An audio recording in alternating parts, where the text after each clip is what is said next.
Gracias a Dios continuamos con nuestro estudio bíblico de la epístola de Pablo a los romanos. Seguimos con el capítulo 2, pero hoy en su tercera parte. Habíamos visto ya la semana anterior referente a los versículos 4 y 5 de la culpa del moralista y del judío, en donde el juicio de Dios es anunciado especialmente contra el moralista, contra aquel que cree estar bien. Pero antes de esto, nosotros vamos hoy a referirnos a un comentario especial de Spurgeon, de Charles Spurgeon, el príncipe de los predicadores. Este hombre dice: me parece que cada mañana, cuando un hombre despierta aún impenitente y se encuentra fuera del infierno, la luz del día parece decir. Es importante que aquí nos demos cuenta que al mencionar esta palabra impenitente, se refiere precisamente a aquellas personas necias, tercas, que no quieren aceptar esa posibilidad de cambio, de mejora y sobre todo de aceptar una vida eterna junto a nuestro Señor y Salvador Jesucristo. Pero lo importante es esto, que Dios en su infinita misericordia día tras día está intentando buscar cambiar ese corazón de piedra en corazón de carne. Y dice: brilló sobre ti otro día, para que en este día te puedas arrepentir. ¿Qué es lo que está diciendo este comentarista? Que definitivamente si hay un nuevo día que Dios nos ha regalado, es precisamente para que nosotros tengamos esa oportunidad de cambiar, de arrepentirnos. Cuando tu cama te recibe en la noche, creo que parece decir: te daré otra noche de descanso para que puedas vivir y volverte de tus pecados y confíes en Jesús. Cada bocado de pan que llega a la mesa dice: yo tengo que sostener tu cuerpo para que tengas espacio para arrepentirte. Qué importante. Cómo aquí este hombre nos hace ver de lo que realmente Dios está haciendo por cada uno de aquellas personas que se resisten a aceptar a Cristo como su Salvador. Cada vez que abres tu Biblia, las páginas dicen: hablamos contigo para que puedas arrepentirte. Cada vez que escuchas un sermón, si es tal sermón que Dios quiere que prediquemos, te suplica que vuelvas al Señor y vivas. Este es el comentario de Charles Spurgeon, indicándonos que definitivamente Dios está siempre pendiente, anhelando que tanto usted como yo vivamos en ese arrepentimiento y cambiemos nuestro estilo de vida. La palabra de Dios dice: ignorando que su benignidad te guíe al arrepentimiento. Lamentablemente, y muchísimas personas malinterpretan esto de la benignidad de Dios hacia los impíos, porque ellos no entienden que la razón de ella es para llevarlos al arrepentimiento. Dios en su infinita misericordia lo que está haciendo es regalándonos una oportunidad más para que usted, que aún no se ha arrepentido, vuelva sus ojos al Señor. Aquí nosotros vamos a ver cómo realmente Dios obra, cómo Dios se manifiesta en su infinita misericordia. Los hombres deberían ver la benignidad de Dios y entender que Dios ha sido mejor para ellos de lo que se merecen. Dios les ha mostrado benignidad cuando lo han ignorado. Ese Dios maravilloso, lleno de misericordia, les ha mostrado bondad cuando se han burlado de Él. Ese Dios que nos perdonó y nos salvó, también quiere hacer lo mismo con usted, porque Dios no es un amo cruel y pueden rendirse a Él con seguridad. Dios está perfectamente dispuesto a perdonarlos. Dios debe ser servido por simple gratitud. Es importante que nosotros nos damos cuenta que nuestro Dios es un Dios lleno de amor y de misericordia. Más adelante hay otro comentario de Charles Spurgeon, en donde él dice: ¿estás esperando que Dios te lleve al arrepentimiento? Porque en ocasiones muchísimas personas están esperando que Dios haga algo, pero no toman decisiones. Y no es así. Y dice aquí este enunciado: Él no trabaja así. Dios lo que hace es guiar al arrepentimiento. Entonces, fíjense, queridos amigos, que el Señor no te lleva al arrepentimiento. Porque si recordamos la historia de Caín, en donde dice: Caín fue llevado lejos como un fugitivo y un vagabundo, cuando él mató a su hermano justo Abel. También en el caso de Judas, que fue y se colgó, al ser guiado por la angustia del remordimiento debido a lo que había hecho al traicionar a su Señor.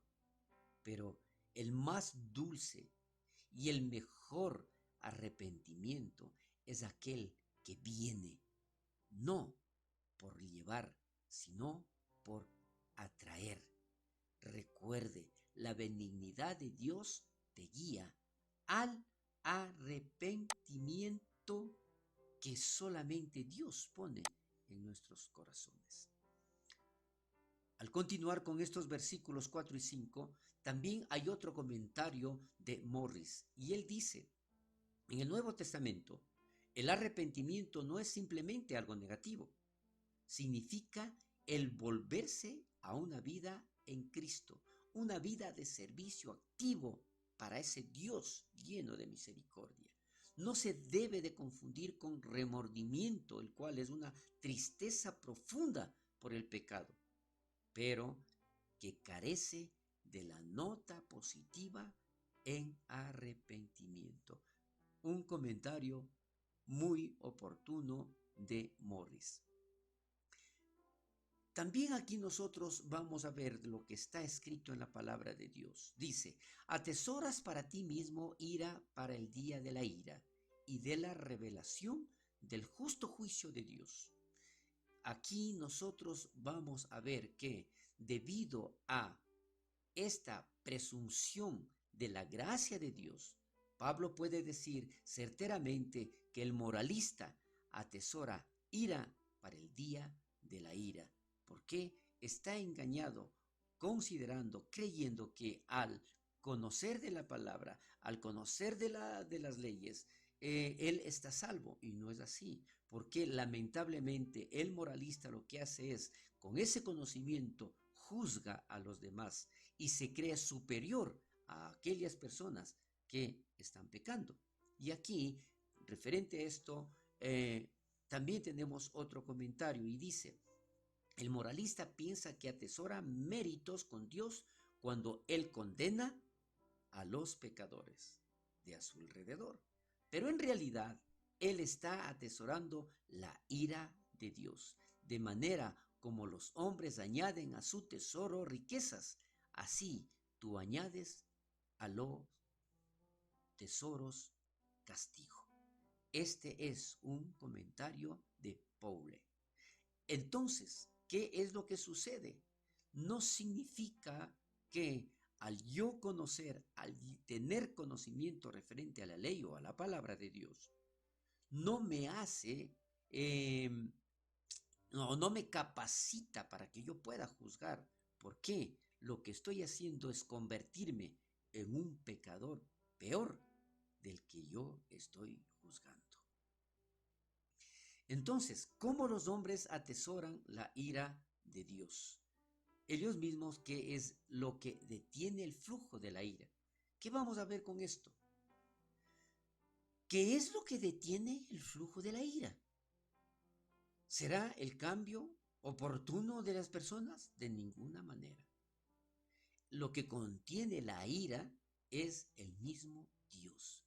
Él lo detiene debido a su paciencia y longanimidad. Por eso nosotros decimos que gracias a la misericordia de Dios aún no hemos sido consumidos.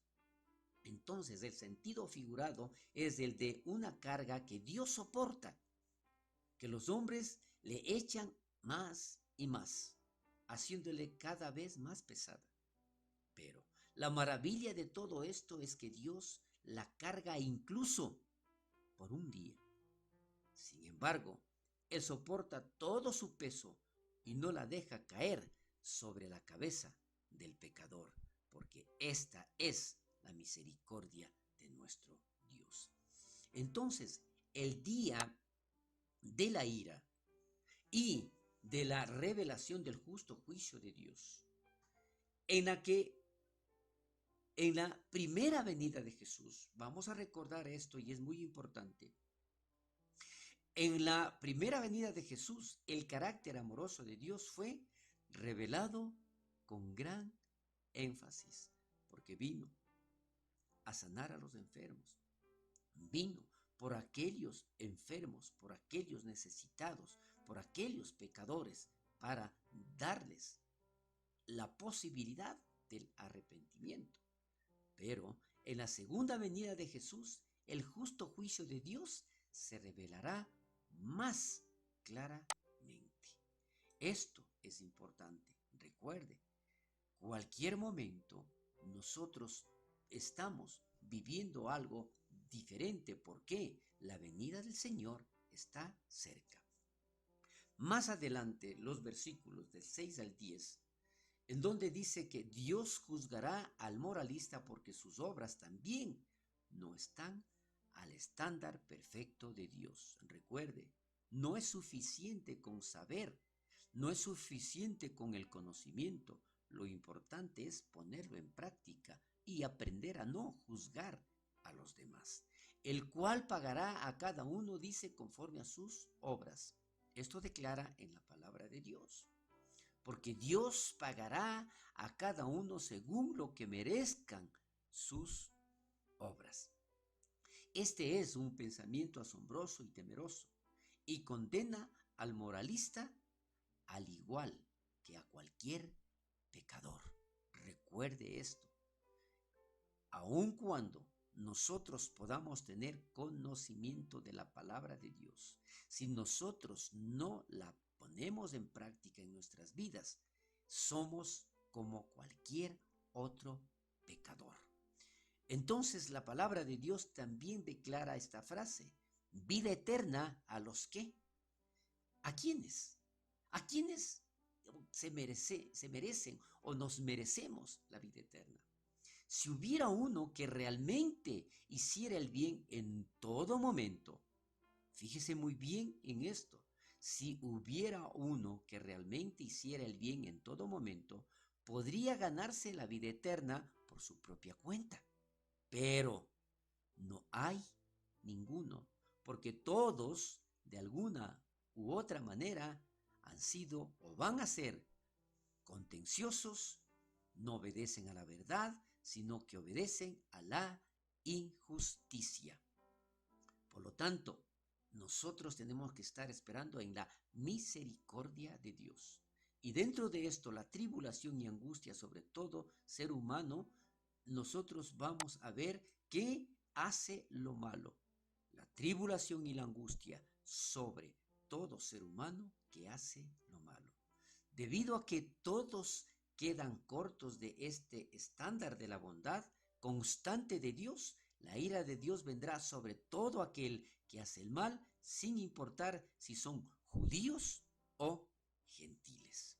Hasta aquí llegamos con nuestro estudio bíblico en este momento y continuaremos, si Dios permite, la próxima semana. Bendiciones.